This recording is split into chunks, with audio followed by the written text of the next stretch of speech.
समझेंगे। अमर जी, आप खुद इस पूरे पैटर्न में शामिल हैं, आवेदन भी किया, दावेदारी भी की, इंटरव्यू भी दिया। अब दिल्ली में नाम बंद हो गया, लेकिन आखिरी में बड़े नेताओं को बुला ही लिया गया, तो कार्यकर्ताओं की चलेगी कि नेताओं की चलेगी? जो लोग बड़े लोग गए हैं वो पसंद करेंगे क्या जो कार्यकर्ताओं की ओर से नाम आया है? वो तो अपने समर्थकों को ही तवज्जो देंगे, उनके नाम को ही मुहर लगाने पर दबाव बनाएंगे। देखिए मोहन जी, सबसे पहले तो आप इस बात को समझ लीजिए कि कांग्रेस का ये संगठन सृजन अभियान इतना महत्वपूर्ण है कि इस अभियान को लेके आज हर बड़े चैनलों पे डिबेट भी हो रही है और इस संगठन सृजन अभियान पे सारे बीजेपी के मंत्रियों की प्रतिक्रिया भी आ रही है। इसका मतलब ये है कि ये पूरी तरह से शानदार प्रक्रिया है जो कांग्रेस के बैनर तले हो रही है। इससे भारतीय जनता पार्टी की रातों की नींद हराम हो गई है, क्योंकि इस प्रक्रिया से जो नायाब हीरे चुनकर संगठन में आएंगे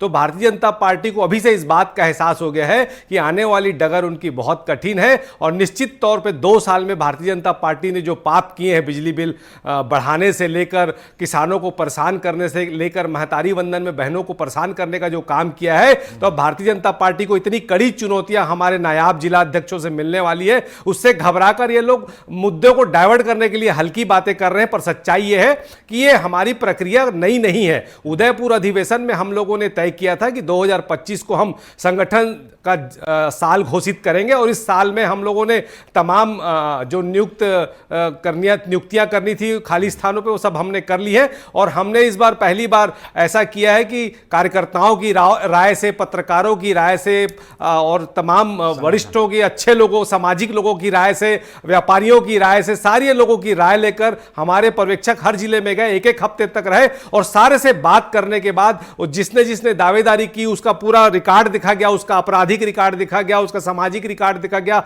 उसके कार्यों का मूल्यांकन किया गया। सारे लोगों से राय लेने के बाद जो प्रमुख नाम आए उसकी सूची दिल्ली भेजी गई। उसके बाद उसका सोशल मीडिया का रिकॉर्ड टेस्ट किया गया। ऐसा कुल मिला के यह सारी प्रक्रिया देखने के बाद भारतीय जनता पार्टी घबरा गई है, क्योंकि उनके यहां तो ऐसा है कि ना खाता ना बही, अमित शाह मोदी जो कहे वो सही। अपना राष्ट्रीय अध्यक्ष तो 2 साल में यह बना नहीं पाए कार्यकाल खत्म होने के बाद, तो बौखला के वो हल्की बातें कर रहे हैं। पर हमारा यह प्रोग्राम पूरी पारदर्शिता के साथ हो रहा है और आप देखिएगा आने वाले समय में आपको छत्तीसगढ़ ही नहीं पूरे देश में जिला अध्यक्षों के रूप में राहुल गांधी की दमदार बब्बर शेरों की एक नई टीम नजर आएगी, जिससे भारतीय जनता पार्टी घबरा गई है। ठीक है चावला जी, हम भी उस फीडबैक देने वाले पैटर्न में शामिल हुए, गए वहाँ। अब वो सब प्रक्रिया हो गई, लेकिन ये बड़े नेताओं को बुलाकर तो फिर से उस फीडबैक का मतलब क्या हुआ? जब आप कार्यकर्ताओं की सुन रहे हैं, जो नीचे स्तर के, वार्ड स्तर के हैं, उनकी बात सुन रहे हैं, पर ये फिर भूपेश बघेल चले गए, ताम्रध्वज साहू जी चले गए, सब चले गए, वो तो अपनी बात रखेंगे।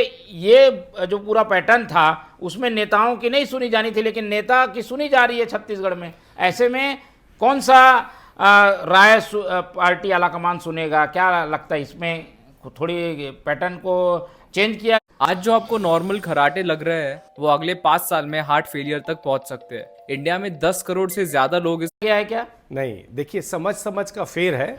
एक गिलास में आधा गिलास पानी भरा रहता है तो किसी के लिए वो आधा गिलास खाली होता है, किसी के लिए आधा गिलास भरा होता है।